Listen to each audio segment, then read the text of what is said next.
Gente, hoje nós vamos dar seguimento na série Atos, o Evangelho em Movimento. E hoje nós vamos para o capítulo 6. Então tome a escritura, abrem Atos capítulo 6. E a gente tem sempre encorajado vocês a fazerem uso das plataformas digitais e retornarem e ouvirem a palavra novamente, ao menos uma vez durante a semana.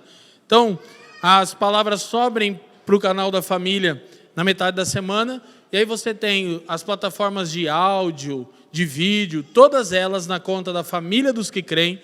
Você pode ouvir mais uma vez a palavra, a fim de aprofundar e crescer na sua compreensão daquilo que foi compartilhado. Então hoje, o capítulo 6, são 15 versículos, nós vamos fazer a leitura, e depois eu vou procurar trazer aqui considerações em cima da vontade do Senhor, visando a nossa edificação. Atos 6:1, a Escritura diz: Ora, naqueles dias, crescendo o número dos discípulos, houve uma murmuração dos gregos contra os hebreus, porque as suas viúvas eram desprezadas no ministério cotidiano. E os 12, convocando a multidão dos discípulos, disseram: Não é razoável que nós deixemos a palavra e sirvamos as mesas. Escolhei, pois, irmãos, dentre vós, 7 homens de boa reputação, cheios do Espírito Santo e de sabedoria, aos quais constituamos sobre esse importante negócio. Mas nós perseveraremos na oração e no ministério da palavra. Este parecer contentou a toda a multidão, e elegeram Estevão, homem cheio de fé e do Espírito Santo, e Filipe, e Prócoro, e Nicanor, e Timão, e Palmeiras. Aleluia. Foi legal, Dani. Parmenas. E Nicolau, prosélito de Antioquia. E os que apresentaram, glória a Deus. E os apresentaram ante os apóstolos, e estes orando lhes impuseram as mãos. 7, e crescia a palavra de Deus. O que crescia? E em Jerusalém se multiplicava muito o número dos discípulos, e grande parte dos sacerdotes obedecia à fé. Estevão, cheio de fé e de poder, fazia prodígios e grandes sinais entre o povo. E levantaram-se alguns que eram da sinagoga chamada Libertinos, e dos Sirineus e Alexandrinos, e dos que eram da Cilícia e da Ásia, e disputavam com Estevão. 10, e não podiam resistir à sabedoria e o espírito com que falava. Então subornaram os homens para que dissessem: Ouvimos-los dizer palavras blasfemas contra Moisés e contra Deus.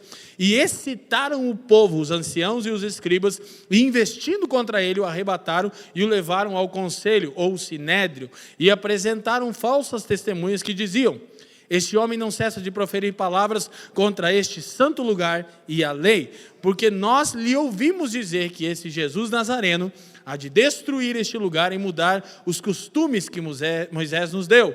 Verso 15. Então todos os que estavam assentados no conselho, fixando os olhos nele, viram o seu rosto como um rosto de... Curva a sua cabeça. Pai, te damos graças uma vez mais nessa manhã, erguemos o nome de Jesus mais alto do que qualquer outro nome. Eu te peço especificamente espírito de sabedoria e de revelação, para que os nossos olhos sejam iluminados, para que conheçamos a esperança da nossa vocação e cresçamos na consciência da nossa responsabilidade, que nenhuma palavra se perca, que cessem todas as distrações e inquietações, e que tudo seja para a glória do teu nome, pelos interesses de Cristo e para o bem do mundo. Nós oramos, e quem crê diga amém. Glória a Deus. Gente, então a gente tem a tarefa de observar e elencar o que é essencial nessa porção das Escrituras.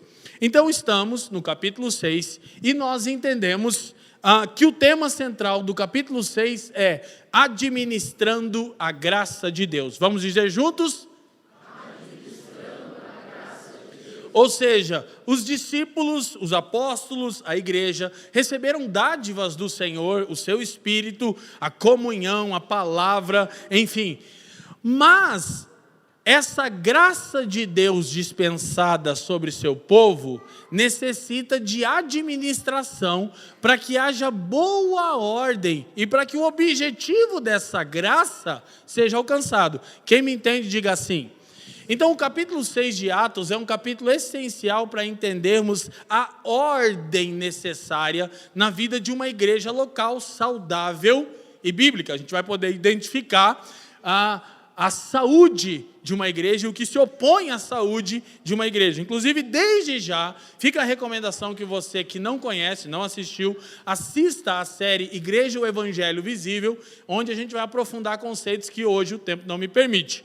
Então, o tema central do capítulo, nós encontramos pelo menos 3 temas centrais. A administração da graça de Deus, a tarefa essencial dos líderes na igreja, os perigos do sectarismo, ok? E o terceiro tema do capítulo é o martírio, a fidelidade cristã.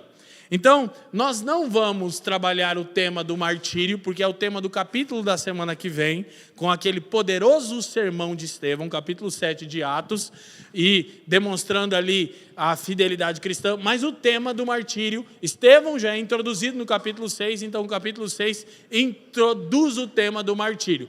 Nós vamos tentar trabalhar ponto 1 e 2, a administração da graça de Deus e os perigos do sectarismo. Então a gente vai perceber algumas coisas essenciais numa igreja local. Antes disso, sempre que nós expomos Atos, e eu particularmente assim, tenho uma história peculiar com o livro de Atos. Por quê? Porque pelo menos desde o ano de 2003, que eu procuro nas Escrituras um modelo de igreja. Desde 2003, eu procuro um modelo de igreja. Por quê? Porque com 2 anos de convertido, eu tinha uma certeza. O tipo de igreja que eu vivia não estava de acordo com as Escrituras. Então, eu ia para Atos e vivia ali uma experiência romantizada, né? Porque você olha Atos assim, naquele primeiro en passant, você diz, aleluia, que coisa maravilhosa. Eu até diria que Atos seria o livro mais lindo do planeta se acabasse no capítulo 4. Que já tem oposição. Olha só, Atos capítulo 1, Jesus está com os discípulos, 40 dias, coisas concernentes ao reino, os irmãos em oração, esperando o Espírito Santo. Atos capítulo 2, a vinda do Espírito, o empoderamento, a tradução da mensagem, a salvação. Atos capítulo 3, sinais, prodígios. Atos capítulo 4, oposição, mas a igreja fiel, proclamando a oposição. Atos capítulo 5 começa a ficar esquisito, tem uns irmãos que começam a mentir lá, irmão. Aleluia. Você sabia que tinha mentiroso na igreja de Atos, irmão? E aí, Atos capítulo 6, só que daí a gente assim, tá bom, o mentiroso Deus matou, problema resolvido. Então, aí, Atos 6 tem um problema maior. Começa uma facção, uma divisão, uma murmuração no meio da igreja. Os irmãos começam a demonstrar, escute, indícios de segregação, de sectarismo, de facção. E isso vai ficar bênção para os diáconos, né? E aí diz, crescendo o número dos discípulos, aumentou a murmuração. Aí os diáconos surgem, aleluia. Num contexto de murmuração, surge a ordenança dos diáconos. Mas o que eu quero refletir com você é que nessas minhas muitas idas ao livro de Atos, procurando modelo de igreja, até descobrir que Efésios é mais útil nisso, porque propõe uma natureza de igreja, você precisa definir uma coisa em Atos. Atos é prescritivo, ou seja, tudo que está aqui é prescrição, tem que ser feito assim, ou Atos é descritivo, Atos é uma descrição do que está acontecendo. Porque Atos capítulo 6, olhe para mim, pode sugerir que é uma mera descrição. Eu vou falar do papel e da importância dos diáconos também, o texto elenca isso. Mas pode, porque assim, cresceu o número de discípulos, faltou comida, aí surgiu os diáconos. Então parece que é uma coisa que não estava muito no projeto. Parece que os diáconos são meio que um quebra-galho ali, aleluia, diaconia, glória a Deus. Parece que é um tapa-buraco. Mas, então, Atos é prescritivo ou descritivo? Aí é aquela resposta teológica maravilhosa que você odeia. É prescritivo quando quer ser prescritivo. E é descritivo quando quer ser descritivo. Resolveu o problema? Não, porque agora eu vou ter que identificar o que então é prescrição, tem que ser assim. Eu acreditei tanto nisso, os irmãos, me valorizem, tá? Que eu nunca tive um problema. Duas coisas eu nunca fui. Eu nunca fui mentiroso. Eu sempre expus claramente o que acreditava. E eu nunca fui mais ou menos em nada. Se eu chegasse a uma convicção nas Escrituras, Deus me livre, sai da frente que eu brigar com todo mundo, literalmente. Então teve uma época da minha vida que é descritivo, é prescritivo, a igreja é só nas casas. O que a gente fez? Fechou o prédio, alugou uma casa. Doideira. É igreja nas casas, irmão. A gente foi para as casas, então alugou a casa, igual alugou um prédio, mas era menor. E pensa que a gente insistiu nesse negócio. Até começar a entender quando é descritivo e quando é prescritivo. Uma importante orientação para entendermos quando é prescritivo. Como eu sei que um governo plural, presbíteros e diáconos, como está aqui o esqueleto de Atos 6, ele é prescritivo e não descritivo. Não é uma sugestão e tampouco é uma narrativa do que aconteceu. Simples, repete-se nas epístolas paulinas. E Paulo é o apóstolo da igreja. Embora Pedro jurasse que fosse ele, né? O Novo Testamento vai deixar claro que o engenheiro daquela coisa é Paulo. E aí você vai ver Paulo falando da função diaconal. Então você descobre o seguinte: embora os diáconos surjam num momento que tem uma demanda, não é só descritivo, é prescritivo. Uma igreja bíblica tem que ter diáconos. Aleluia? Agora a pergunta é, o que é um diácono? Aí já tem que começar a desmontar, né? Os irmãos de terno azul, é porque é a única experiência que eu tive, né? Mas aí os outros irmãos podem falar aí enfim, não vou dizer o que eu pensei.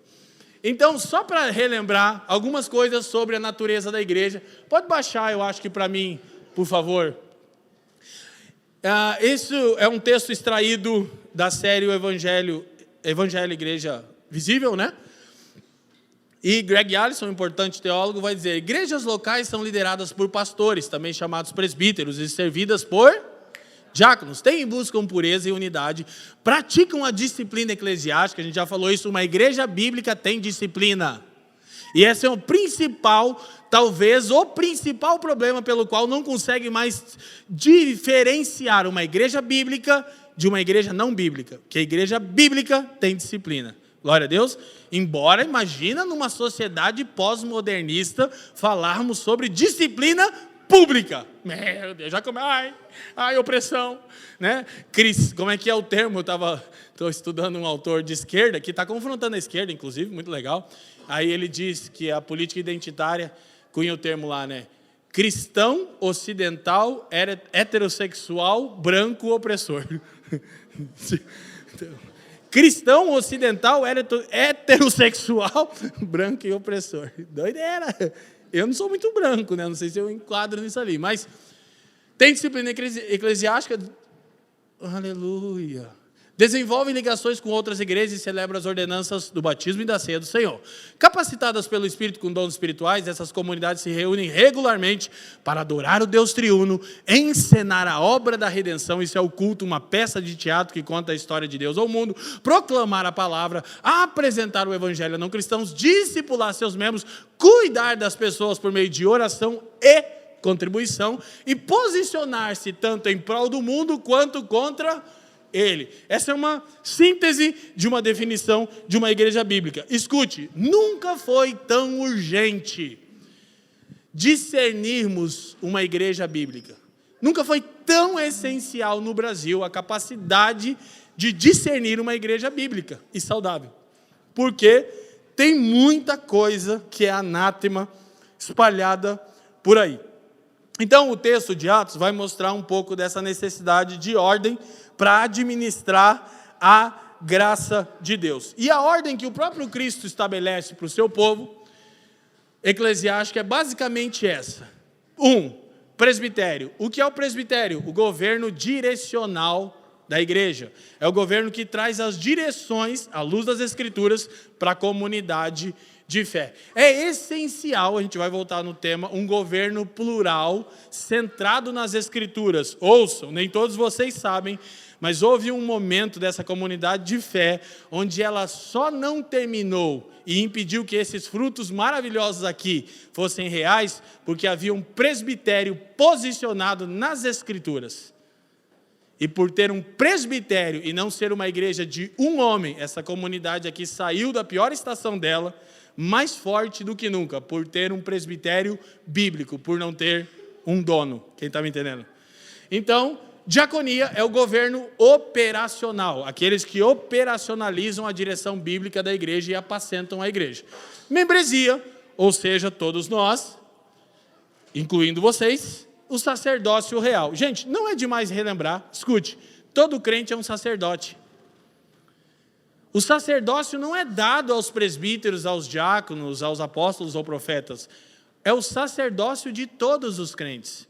E todo cristão precisa entender que, como sacerdote, ele deve servir a Deus, aos santos e ao mundo. Diga comigo, servir a Deus, servir aos santos, servir ao mundo.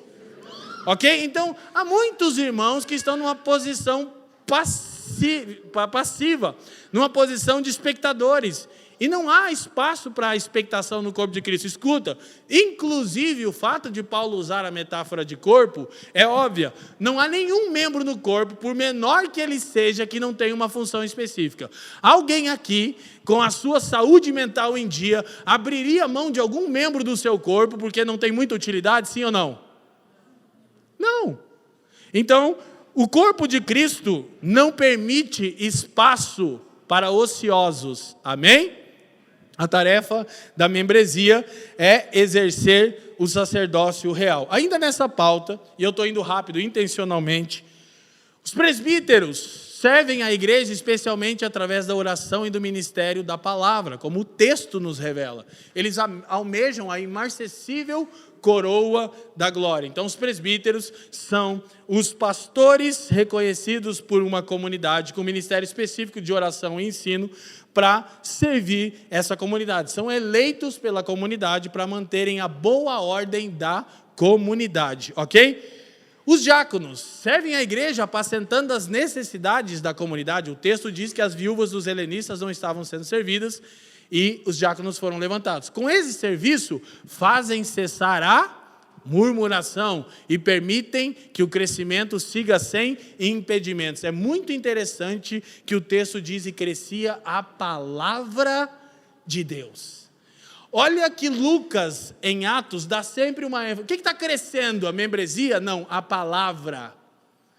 Por mais de 2 vezes Lucas usa, e crescia a palavra de Deus. Olha que coisa maravilhosa. É a própria verdade de Deus crescendo no povo de Deus. Lucas não está focado se a igreja tinha 3, 5 ou 8 mil membros, como para nós hoje é um ídolo, né? A gente tem essa coisa de quantos membros tem lá na sua igreja, né? A pergunta está tão errada que eu não sei nem mais responder ela. Sua igreja é uma coisa doideira assim, né? Está tudo errado. Mas os diáconos servem para que a murmuração cesse. Então, quando a diaconia está trabalhando bem, não há murmuração. Amém? Mas como todo crente é chamado a amadurecer, e um tipo de diaconia, não necessariamente ordenada, mas serviço, porque a expressão diácono vem de servir, de ministrar. Então, todo crente é um diácono. Amém? Então, cessa a murmuração quando os diáconos servem. Mas como todo mundo é chamado a um nível de diaconia, a gente precisa trabalhar para que cesse a murmuração. E como que a murmuração cessa na igreja, irmãos? Não entendi. Como a murmuração cessa na igreja? Quando encontra um crente maduro. Se você é maduro, chega em você, para. Se não, passa. Entendeu? Glória a Deus. Tem os irmãos que falam: não sei, sempre onde eu estou, as pessoas começam a murmurar. Ou você é um diácono, ou... Entendeu? Então, agora é essencial entender que os diáconos também ensinam e exercem o ministério de outra forma. O texto vai mostrar algo maravilhoso para nós. Ok? E por fim, nessa estrutura do capítulo, papel da membresia: proclamar o evangelho ao mundo, edificam-se mutuamente por intermédio dos dons espirituais e zelam pela pureza comportamental e doutrinária. Seu alvo central é a semelhança com Cristo. Na verdade, esse é o alvo central de todo cristão, seja um presbítero, um diácono ou um membro de uma comunidade de fé. A semelhança com Cristo. Agora, é importante a gente aprender uma coisa. Quando eu estava preparando o sermão, eu comecei a refletir no seguinte: Por vezes a gente está num embate de confronto tanto com aquilo que não é, e eu me sinto sempre atacando, entende? Então os irmãos não precisam dizer isso para mim. Tem gente que fala, Leandro, você é provocativo, a minha natureza é essa. Se não tiver contenda, briga, eu não estou bem. Que tem a ver com o meu serviço no Senhor, positivamente, né? Pela verdade. Mas aí a gente esquece de celebrar o que é correto. E alguns de nós esquecem de celebrar o fato de congregarem numa igreja bíblica. E a gente precisa celebrar. Não a placa da igreja, que se placa fosse bom, não estava para o lado de fora, amém? Mas uma comunidade saudável, com um presbitério plural, com uma diaconia que se entrega pelo serviço dos irmãos. Gente, está escasso, infelizmente. Eu não falo isso aqui com louvor, eu falo isso com angústia. Está escasso na nossa nação igrejas bíblicas. Essencialmente, a primeira característica de uma igreja bíblica. Eu tenho trabalhado apoiando plantação e revitalização de igrejas, e essa comunidade também, pelo menos há 15, 16 anos. O principal problema que temos é, quando alguém está se inspirando na gente, e isso está sempre acontecendo, a gente não vende uma coisa que não é verdade, nunca fazemos isso, a família dos que querem não tem essa conduta. Quando chega um pastor aqui muito aleluiado, eu só conto o BO para ele, o cara sai atordoado, não, para de julgar, só porque a gente talvez tenha uma estética legal, tem uma linguagem boa, claro, a gente amadureceu em muitas coisas, mas, né, e aí, quando eu falo assim, gente, vamos trabalhar na plantação, na revitalização dessa igreja? Vamos. Primeira coisa que tem que ser removida. O pastor disse para mim, qual? Eu digo, você. Ele disse, como assim? Você enquanto líder solo tem que sair daí. Aí o Leandrão vira uma bênção, incrível, tem uma palavra top, mas não precisa tanto. É sempre, não, o Leandro foi assertivo. Mas o problema central é que a gente vive um modelo de igreja que não é neotestamentário. Igreja que tem um líder solo. Aí quando esse cara assim vai e desce e se estriba no seu próprio entendimento, a igreja inteira paga por isso. Mas o problema é de quem? Dos membros que congregam numa igreja assim. Entende? Então nós precisamos entender o valor de uma liderança plural. Ela coloca ordem na vida da igreja e permite que a igreja flua na sua vocação. Lembra? A palavra de Deus seguia crescendo em Jerusalém. Esse é o alvo. Não é a família dos que creem sai crescendo, é a palavra de Deus que tem que crescer. Então é essencial, e aí a gente precisa refletir nisso. Não há amparo neotestamentário para o pastor solo. O Novo Testamento não reconhece nenhum tipo de liderança que não seja plural. Você sabia que não há a expressão dirigida a um homem no Novo Testamento, pastor, no singular? Só uma pessoa usou o termo pastor no singular. Diz o nome dela para mim. Jesus. O resto do Novo Testamento, pastores, presbíteros, diáconos. Agora, por uma coisa que a gente pode identificar até na sociedade, que é óbvio. Porque, nas palavras do general Winston Churchill, a democracia é a pior forma de governo, com exceção de todas as outras. A melhor dentre as piores. Por uma razão óbvia. O homem é caído, tem sede de controle e manipulação, é ganancioso. Amém? Então, por que a democracia é a melhor forma de governo, embora não seja a forma ansiada pelos cristãos? É porque ela pluraliza, ou tenta pluralizar, a autoridade. Isso é democracia, sabia, irmão? Você devia saber seu papel num país democrático. E na igreja não é diferente. Por que o governo da igreja tem que ser plural? Embora não seja democrático. Não é a mesma coisa. A igreja elege presbíteros, é um governo plural que tem autoridade sobre a igreja, dado pela igreja. E essa autoridade, ela permanece até quando, Leandro? Até quando os presbíteros andam na luz da palavra. Ponto. Essa é a ideia. Mas quando tem um presbitério, não tem um só cara que possa se envaidecer, ou que na melhor quantos pastores eu conheço que são muito bem intencionados, são sérios, amam Jesus, mas cara, são um dano para as suas comunidades locais. Por quê? Porque daí o cara acorda um dia, sonhou com um versículo, comeu pizza, Ezequiel 37, é o ano profético de Ezequiel. Cara, foi só a pizza que você comeu ontem. Quando tem um presbitério, cada vez que alguém elenca alguma coisa, essa comunidade de fé aqui, essa pequena expressão do corpo de Jesus aqui em Curitiba, ela tem 9 pastores. São 9 famílias ordenadas. Então, assim, gente, convenhamos, se os 9 se perderem, aí corre mesmo, corre e leva todo mundo. Porque se ninguém aqui ama Jesus ao ponto de levar um tal de Jesus, alguém vai dizer, gente, pelo amor de Deus, voltemos à centralidade das Escrituras. É o que vai acontecer em Atos 6, é o que vai acontecer em Atos 15. Entende? Então há uma segurança para a igreja quando tem um governo plural. Só que o que a gente mais tem é pastor solo. Aí também tem a nova modalidade. Qual a nova modalidade? Presbitério. E não adianta, pode ficar brabinho. Eu elenquei essa palavra no meio mais pentecostal, ela ficou famosa. Aí todo mundo agora tem um presbitério. Só que o presbitério é assim, é o meu time, o cara fala. Ele diz assim, é o meu presbitério. Eu digo, já entendi que é um presbitério. Aí, dias atrás, eu contando para os irmãos como a gente funciona como presbitério aqui na família, o cara disse assim, mas isso não dá certo. Eu digo, depende de quais sejam os objetivos de vocês. Não, mas é verdade que os caras te param? Eu digo, eu acho que eles não têm prazer em outra coisa, a não ser fazer essa. Fica aqui, ó, o sindicato dos presbíteros oprimidos. Eu já contei aqui que uma irmã que não está hoje aqui, estava na festinha, né? A irmã chegou lá em casa com toda sinceridade e liberdade, olha só. E ela disse assim, eu quero saber o seguinte, quem que fala na tua vida mesmo? Ou é só o que vocês falam do púlpito? Aí a Fran já vermelhou, né?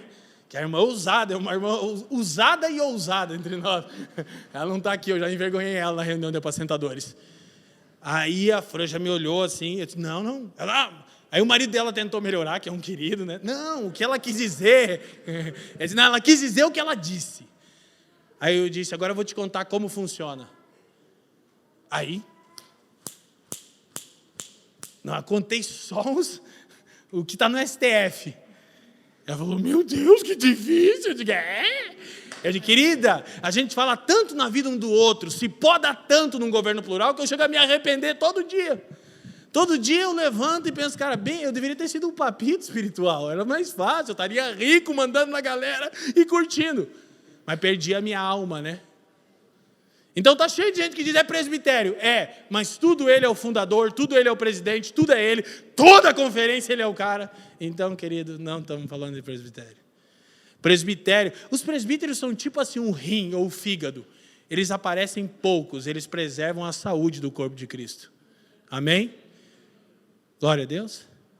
Então isso é essencial a gente perceber. Agora, aí, se você acha que eu peguei pesado, eu sempre me amparo, né, nos autores, e um bom autor, um profeta do nosso tempo aí, chamado Francis Chan, um cara que tinha uma mega igreja e chutou o balde. Para mim, ele está numa vibe muito excessiva, que eu já tive há 10 anos atrás. Olha, eu falando isso mesmo, eu acho que ele vai amadurecer na visão dele. Porque, e é verdade, o cara, você está se achando? Eu não estou me achando, é que lendo o Francis Chan, eu digo, meu Deus, era eu. Que loucura, o cara está naquela vibe só nas casas e tal. Amadurece. Não que não possa ficar. Na verdade, se Deus deixasse, vou contar só para vocês, a gente ainda estaria só nas casas. Sabia? Se Deus deixasse, mas ele disse, não quero, saiam do gueto. Aí vocês chegaram. The Walking Dead, brincadeira, né? Não que não tem um fundinho de verdade, né, em toda a brincadeira. Que é até mais fácil, né? Mas está uma vida muito centrada na gente, aí Jesus nos repreendeu. Então, Francis Chan diz isso aqui, se você acha que eu estou pegando pesado com um pastor solo, ele no livro dele, onde ele está confrontando coisas parecidas, ele diz assim, a minha oração é que os pastores sejam renovados ou removidos.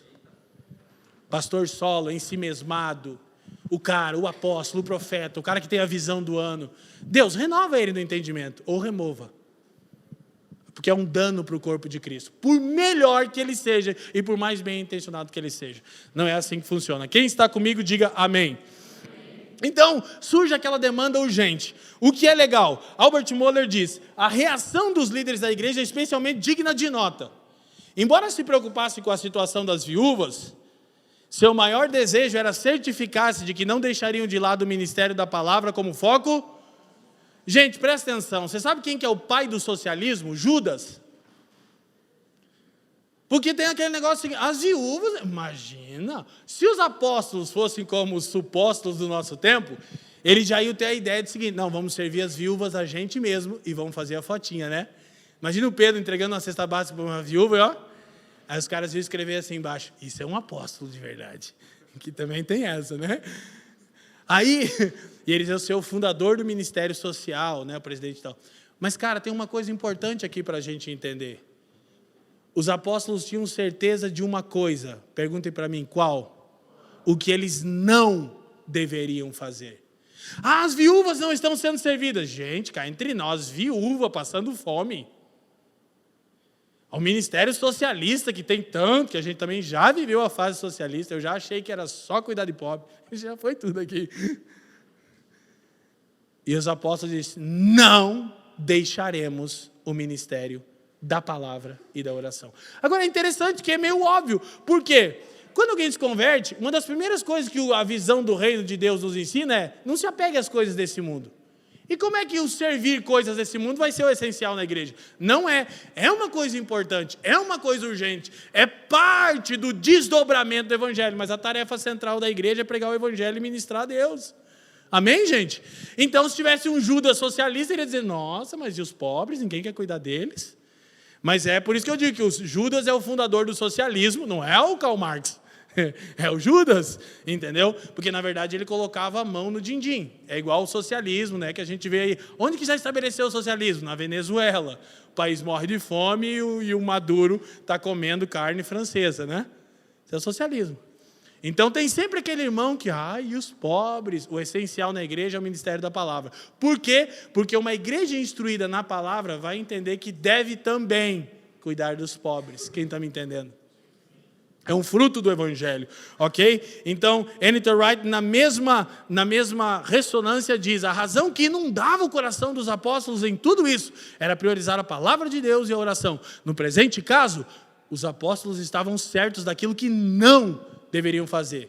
Somente quando emerge uma crise, conseguimos perceber o que realmente importa.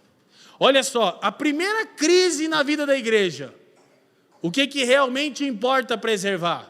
A oração e a palavra. Mas a gente está, por causa das políticas identitárias, alguém uma vez fez um post no Instagram, a igreja tem que falar de racismo. A igreja fala de Cristo. Glória a Deus. Agora você pode pensar que a gente é alienado. Daí eu vou dizer duas coisas. Assista a série de palavras e leia meu livro. Ninguém está aqui elencando a alienação da igreja quanto a causas tão urgentes. Só que o centro do ministério da igreja é a oração e a palavra. E uma igreja bem nutrida em oração e palavra vai se engajar com causas urgentes sem se vender para movimentos humanistas como Black Lives Matter e coisas do gênero. Quem está me entendendo? Vai entender que tem na sua tradição Martin Luther King, William Wilberforce. Vamos falar de cristãos contra o racismo de verdade? Porque a luta do Black Lives Matter é racismo contra racismo. Vamos odiar os brancos. Eles são o problema. Martin Luther King dizia, não estamos contra os brancos, nós queremos a amizade deles. Só o evangelho pode produzir isso. Quem está me entendendo, diga assim. Então é um problema, mas o centro da nossa tarefa é o evangelho. E aí vamos atacando a partir do evangelho as outras áreas. De novo, Albert Mohler diz, a igreja é criada e sustentada pela palavra de Deus. Sem ela, a igreja deixa de ser. Por isso, os apóstolos priorizaram a palavra de Deus até mesmo acima das necessidades físicas da igreja. Então há demandas, servir as viúvas, há demandas. Mas o essencial não é isso. Agora, é importante nós percebermos que isso era uma pauta urgente, sim. A igreja sempre teve essa característica de abençoar os menos favorecidos. É um fruto do evangelho, cara. Por exemplo, nesse tempo de pandemia, que muitas pessoas sofreram mais, você não se constrange nos sinaleiros, irmãos? Você não fica se sentindo um lixo, de verdade? Você não se sente uma ameba? Eu me sinto. Assim, dá uma angústia assim. Sabe, eu falo, cara, meu Deus do céu. Se eu não já tivesse aprendido que a pobreza não será erradicada, eu ainda estava na vibe de quando a gente começou a construir casa em comunidade carente, e a gente pensou, isso aqui é o que a gente tem que fazer, construir casa para pobre. Isso é bom? A gente quer voltar a fazer? Só que a gente amadureceu. O pessoal foi lá no evangelismo, Perdão, não queremos usar o termo evangelismo, porque não é evangelismo, é ação social, ir lá trazer sopa para a galera na Praça Rui Barbosa, mas o essencial daquilo é a relação, não é a sopa, porque a sopa não vai mudar a condição daquelas pessoas. Mas ir lá no frio, deixar o nosso conforto, muda a nossa consciência. Então a gente trabalhou muitos anos numa comunidade carente no Boqueirão, para depois descobrir que quem precisava não eram eles, era a gente. Glória a Deus. Então, esse é um trabalho essencial e a igreja cuida uns dos outros. Ellen White diz, como podemos ver em Atos, aqueles que seguiam Jesus compartilhavam seus recursos uns com os outros. Não era uma forma primitiva de comunismo. Todo mundo com fusquinha, todo mundo morando na Coab. Que tem gente que acha que comunismo é cristianismo. Tampouco um sinal, como muitos já sugeriram, de que eles acreditassem que o mundo estava prestes a acabar e que, portanto, não haveria necessidade de manter suas propriedades. Escutem, não. Era um sinal de que eles haviam entendido que foram chamados para viver como uma única família. Então, porque a igreja cuida uns dos outros e dos pobres? Inclusive, talvez escandalize o mundo saber que a ordem apostólica é para cuidar primeiro dos domésticos da fé. Ah, e tem tantos pobres e tantas pessoas no sinaleiro, você acabou de dizer, Leandro. A Escritura diz, cuidem primeiro dos domésticos da fé. Porque assim vai ser um testemunho para os de fora, que essa é uma comunidade que é uma nova ordem social, uma contracultura. Entendeu? Então, numa escala de prioridade, eu devo socorrer primeiro o irmão em Cristo e depois o incrédulo. Quem está me entendendo? Aí quando Judas foi lá, podia ter vendido isso e dado aos pobres. Jesus disse, os pobres vocês sempre terão com vocês. Mas ela ungiu o meu corpo. Entende a metáfora? Glória a Deus. Então, ninguém está escolhendo, não é dialética hegeliana, não é tese e antítese, não é isso ou aquilo, é ambos. Quem está me entendendo? Mas existe uma escala de prioridade. Então, por que a igreja cuidava uns dos outros? Porque ela entendeu que foi chamada para viver como uma única família. Gente, olha só, não é conveniente, porque a Escritura diz que o que a direita faz, a esquerda não tem que saber, ou é vice-versa, está na mesma. Então não é sadio, de novo, como muita gente fica tocando trombeta, eu ficar falando aqui das nossas atividades. Mas eu posso testemunhar o que já foi feito a meu favor. Para vocês entenderem como uma coisa essencial nessa comunidade é cuidar uns dos outros. Eu morei 3 anos de graça numa casa do pastor Leandro Alves. 3 anos de graça. Ele era rico? Não era, não é e não sei se será. Não sei, entenderam? É o melhor coach que eu consigo ser. Né? Glória a Deus, aleluia. Tomara! Mas eu não posso. Estou tentando fazer um treinamento com ele, 10 anos em um, mas não está dando certo. Aqui o negócio é tão maravilhoso que assim, eu sempre na pindaíba e o Leandro sempre com uma condiçãozinha um pouco melhor me socorria. Aí a coisa começou a melhorar para mim. Aí ele entrou na pindaíba. Eu digo, ei, você não tem a impressão que é sempre assim na tua casa? Melhora um, piora o outro. Ai, meu Deus. Agora é você que paga as contas. Então, gente, rapidamente, o que são presbíteros e diáconos? Olha o texto, Paulo diz que os homens devem nos considerar como ministros de Cristo e despenseiros dos mistérios de Deus. Gente, que coisa maravilhosa. Despenseiro significa literalmente aquele que tem a chave da despensa. O que são presbíteros e diáconos numa comunidade? São aqueles que têm acesso aos alimentos para repartir as porções a cada um. Não apenas a porção literal, como era o caso da diaconia, elencada em Atos 6, mas servir o bom alimento de Deus, amém? Não é bom ser bem servido e ser edificado, gente, amém? Agora eu conversava com um irmão que veio pela 3ª vez aqui na família, na primeira reunião, um senhor, já um irmão amado no Senhor, e ele disse assim, estava muitos anos numa denominação legal, histórica, top, eu particularmente acho muito bom, ele diz assim, mas estava com muita sede de palavra. E nossa comunidade foca muito nos não crentes, então a palavra dominical é sempre muito rasa e eu quero ganhar mais também. Lógico que eu tenho que estudar em casa, mas eu quero ganhar. E aí ele falou, daí eu ouvi uma mensagem de vocês, apaixonei, falei, os caras pregam assim domingo? Tem gente que nos critica por isso, acha que é muito, e eu sempre acho que é. Fala muito difícil, eu queria falar mais difícil ainda. a gente quer enriquecer os irmãos. Então isso aí essa palavra no grego, despenseiros, oikonomos, o administrador do lar, para quem o chefe da casa, o proprietário, tinha confiado a administração dos seus afazeres, o cuidado das receitas e das despesas, e o dever de repartir a porção própria para cada servo. Então, o que é um diácono, o que é um presbítero, ambos são pastores, são despenseiros dos mistérios de Deus. Eles servem o povo de Deus de maneira a alimentar e enriquecer o povo de Deus, amém? E isso nos leva à próxima parte, importantes lições. Primeira, todo cristão deve valorizar uma igreja corretamente organizada. Alguém concorda comigo?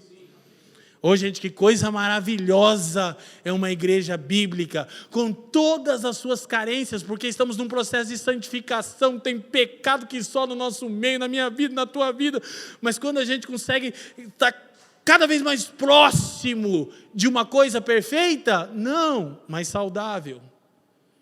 Todo cristão deveria valorizar. A ordem preserva a unidade. Começou a haver murmuração, facção. Os diáconos entraram em ação pastoreando e eles resgataram e preservaram a unidade dos irmãos para que não ficasse aquela discussão entre os helenistas e os judeus. Isso é maravilhoso, gente. Uma igreja saudável que trata diretamente com os problemas e com as demandas que surgem. Gente do céu, isso é uma bênção. Eu não estou advogando causa própria, não, porque a família dos que creem não é a única igreja saudável. Mas, infelizmente, é uma das poucas, porque está escasso. E a maioria que tem não é muito acessível. Assim, está fora das grandes mídias, né? Sabe, você vai nos interiorzinhos, você conhece umas igrejinhas, top. Você fala, eu queria converter, ficar aqui, voltar, estar com esses irmãos. Os irmãos podem ser até carentes de uma visão teológica mais robusta, mas tem tanto Cristo, alguém, né? Então, é um desafio ser uma igreja numa metrópole como Curitiba e se manter saudável, amém? Então, você tem que valorizar isso, querido. Os membros da igreja devem dar valor ao tempo que os pastores dedicam ao ministério da palavra e da oração, porque é o essencial. O texto nos mostrou isso. Então, de novo, Albert Mohler diz, de fato, os membros não devem esperar nada menos de seus pastores e devem incentivá-los a investir seu tempo na palavra e na oração. Aleluia. A igreja vai ser bem pastoreada. Todo membro de igreja deve ter como objetivo encontrar maneiras de remover pesos dos ombros dos pastores, para que possam aprofundar-se no estudo das Escrituras e na oração. Gente, agora não me entenda errado. No primeiro culto eu disse, agora eu tenho que repetir. Eu não estou trazendo um discursinho com palavras mais bem encaixadas de honra.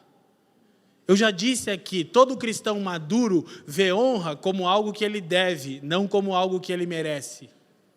Mas é bíblico honrar pastores fiéis. A Escritura diz isso. Honra. Como eu honro um pastor fiel? Com um presentinho no aniversário? Reunindo os irmãos em secreto, a mulher do pastor? Eu já falei para reunir os irmãos sem eu saber várias vezes, mas nunca deu. Não, sabe como você honra um presbítero, um diácono? Andando naquilo que ele ensina. Sabe como eu me sinto honrado? Quando as pessoas valorizam o que dispensamos de graça de Deus e levam em consideração e vivem aquela verdade. Eu me sinto um pastor honrado e tenho certeza que os meus colegas também. Amém? Então tem que valorizar, varão. Valorize a igreja bíblica, valorize o pastor que lê a Bíblia. Ai, que doideira, que mundo que a gente chegou. Valorize um pastor que leia a Bíblia. Valorize um pastor que ora, tem que falar disso, porque não é comum. Então, o Novo Testamento ainda vai dizer, devem ser considerados merecedores de dobrados honorários, salário dobrado. Os presbíteros que presidem bem, com especialidade os que se afadigam na palavra e no ensino, pois a Escritura declara, não amordace o boi quando pisa o trigo, e ainda o trabalhador é digno do seu salário. Então, algumas sentenças sobre o papel da diaconia para chegarmos aí perto da nossa conclusão. Primeiro, os diáconos devem liberar os presbíteros das tarefas administrativas para que possam cumprir sua função primordial. Mas não apenas isso, tá bom? Os diáconos aí, o sindicato da diaconia espera que eu já vou chegar lá. Os diáconos devem ser os principais servos dentro da igreja. Irmão, é assim que vocês veem a diaconia dessa igreja? Ai. Glória a Deus. Quando vocês olham para o pastor Fábio Pupo, vocês têm que impressão? Que ele é um trator imparável no serviço dos irmãos, sim ou não? Sim ou não? Se você não está dizendo sim, não é porque eu estou forçando, é que você não conhece ele. Quando você vê o Felipe Bartoszewski ensinando, você não tem aquela impressão assim, que droga, por que ele viu isso antes do que eu? Eu sempre tenho, daí eu chego e falo para ele, Felipe, você fala, foi você que falou isso um dia. Eu acho que ele está sendo querido, então as 2 vezes eu acho que era verdade, meu resto... Mas você não tem o seguinte sentimento, você fala, cara, o cara não estava ali arrotando Coca-Cola 10 minutos atrás e veio aqui falar isso para nós. Para o cara trazer um ensino dessa riqueza, ele gastou tempo, e ele tem 4 filhos. Os irmãos têm misericórdia, tá? Não é mais ou menos por assim? A gente não vê os irmãos se esmeirando no serviço uns dos outros? Amém? E graças a Deus, outros irmãos que ainda não são diáconos ordenados, mas que têm demonstrado uma conduta que honra o Senhor e nos alegra, aleluia? Tem uns caras aí liderando célula para bombar. Está aqui na minha frente, mas depois eu falo. Mandaram para mim lá, minha célula está bombando, pastor. Continua assim, filho, você vai virar supervisor. Já querem derrubar o antigo líder, né, Nando? Os diáconos são uma dádiva concedida à igreja para promover saúde e unidade. Olha que coisa maravilhosa, irmãos. Glória a Deus. Diaconia é maravilhosa. Mas dentre todas essas coisas que a gente pode elencar, isso ainda não é tudo. Porque, olha só, os diáconos surgem com a necessidade de servir a cesta básica das viúvas dos helenistas. Só que quando os caras impõem as mãos sobre eles, o texto, a partir do versículo 8, vai dizer que os caras fizeram umas coisinhas a mais. Diz que Estevão, cheio de fé e poder, operava sinais e prodígios. E ele era tão hábil nas escrituras que vai parar diante do Sinédrio, a cúpula intelectual de Jerusalém, e ninguém pode resisti-lo. Então, o meu preferido bispo anglicano disse o seguinte sobre isso: você nunca sabe, quando impõe as mãos sobre outras pessoas e clama a Deus para que trabalhe através delas, quais novas coisas virão pela frente, ou seja, quais novas coisas Deus fará através delas. Então, os diáconos são muito mais do que pessoas que servem em questões logísticas, mas também servem em questões logísticas. Amém? Então, olha só, gente, a questão essencial não era apenas a necessidade vigente, a comida. Lembra que a gente falou do perigo do sectarismo?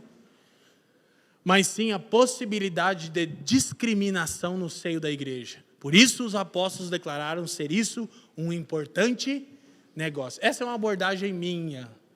Eu pensei bastante se eu podia dizer isso, e acho que posso. Não vi nenhum teólogo dizendo isso.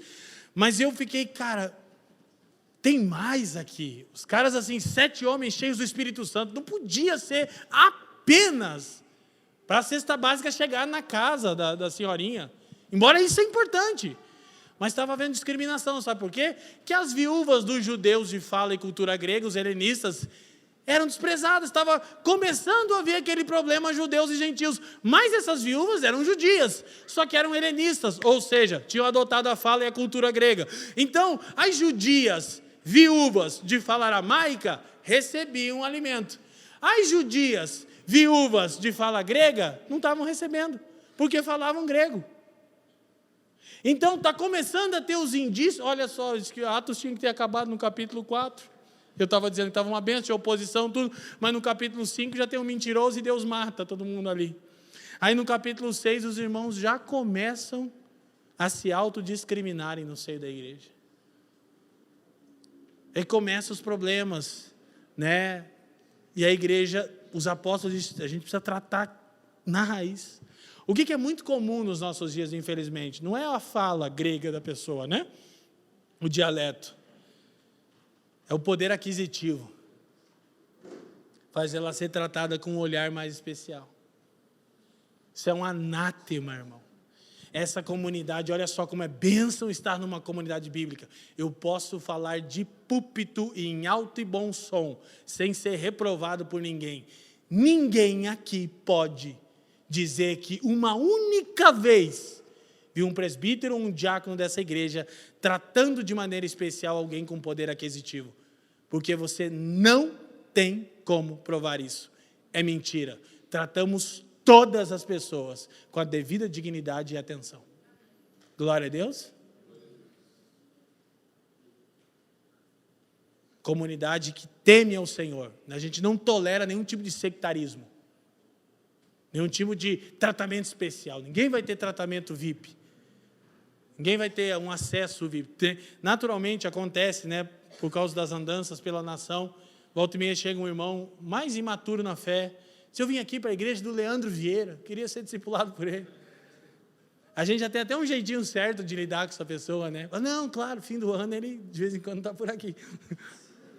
Esse irmão faz um corredor. Por que a gente quer ensinar aquele irmão? O irmão não caia nessa vaidade, porque o nosso irmão também não está envaidecido. Mas ninguém vai ter tratamento especial. Mas é que eu sou fulano de tal. E daí, velho? Que todo mundo que está aqui, a gente trata dignamente. Amém? Então, é um problema. Só que agora, a gente já entrando no tema para concluir, que é o problema aí do sectarismo, olha só, Miroslav Volf, um importante teólogo croata e também sociólogo, inclusive ele escreveu um livro de onde eu extraí a citação, maravilhoso para quem gosta, para quem quer entender essas demandas de políticas identitárias, chama Exclusão e Abraço. É pesadinho a leitura, mas é boa, é necessário, tem que ter um pouquinho de paciência, que ele é grosso no caldo, falando dos problemas. Aí Miroslav Volf diz, talvez não seja nenhum exagero afirmar que o futuro do nosso mundo e da igreja dependerá de como vamos lidar com identidade e a diferença.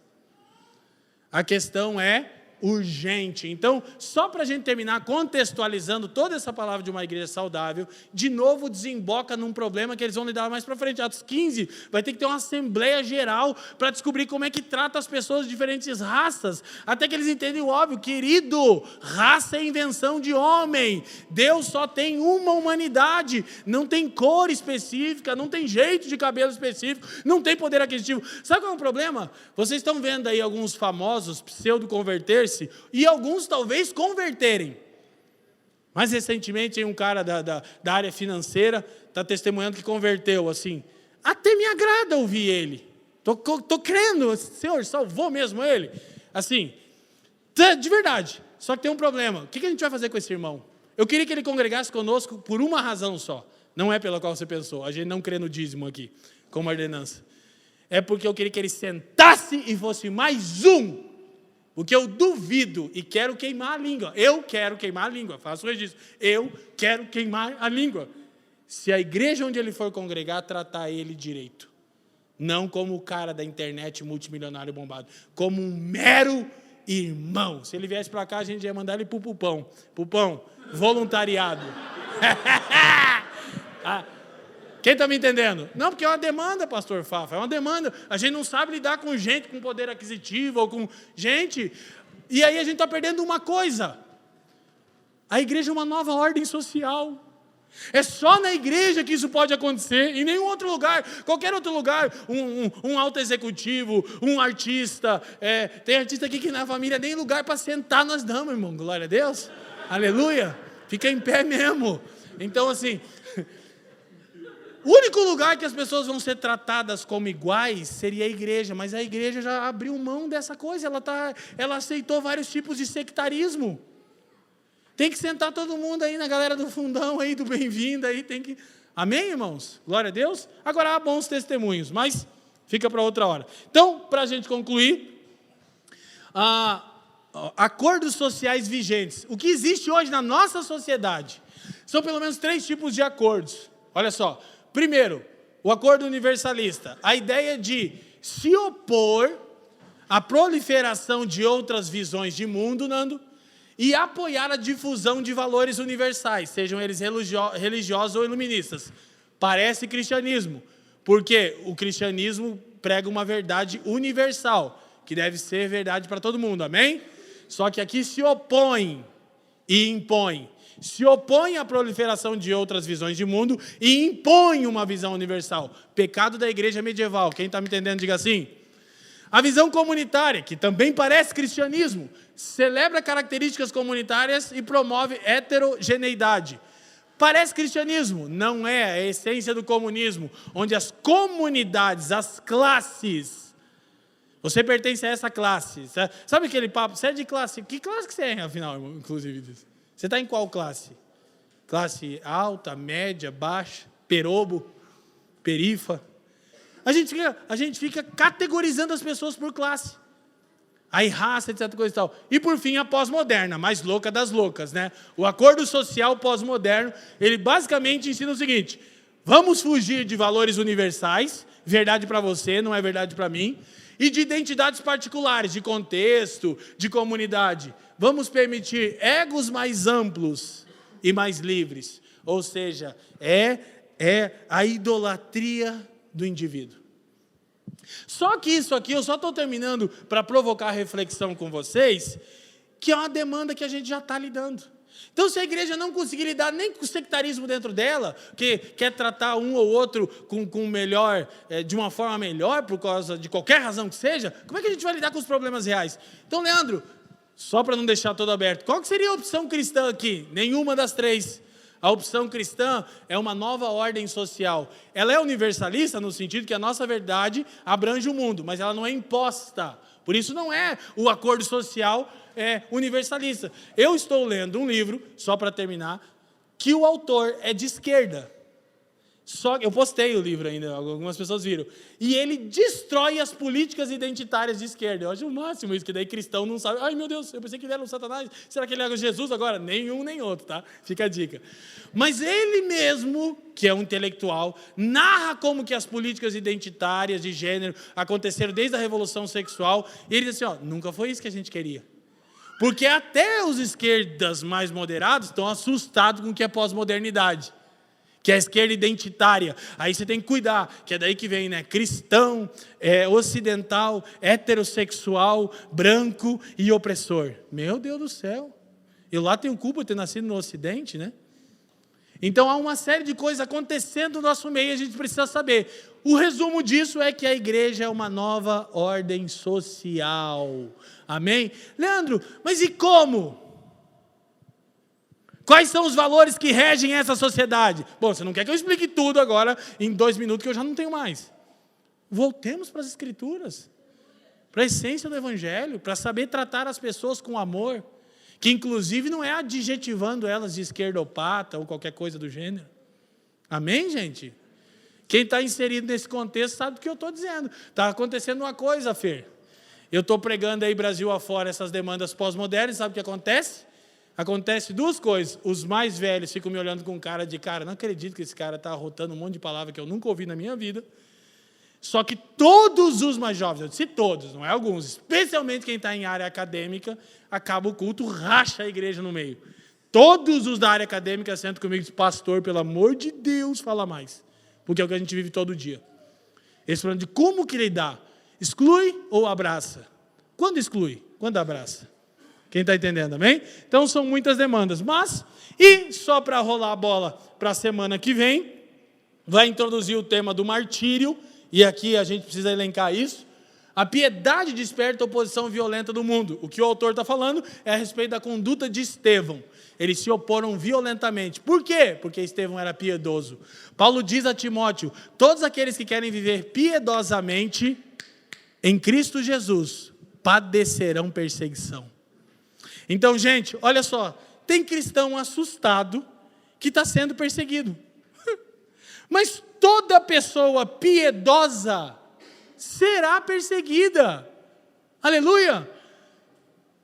Tem alguém perseguindo você? Sim ou não? Não levanta a mão, eu ia fazer a piada. Pegou a piadinha, né? Porque se ninguém te persegue, você não é piedoso. Porque toda pessoa piedosa é alvo de perseguição. Agora, nem todo mundo que é perseguido é piedoso, tá? Glória a Deus, né? Essa foi tipo aquelas sacadinhas tuas, né, Bartô? Agora estou pegando o jeito. Glória a Deus, gente, amém?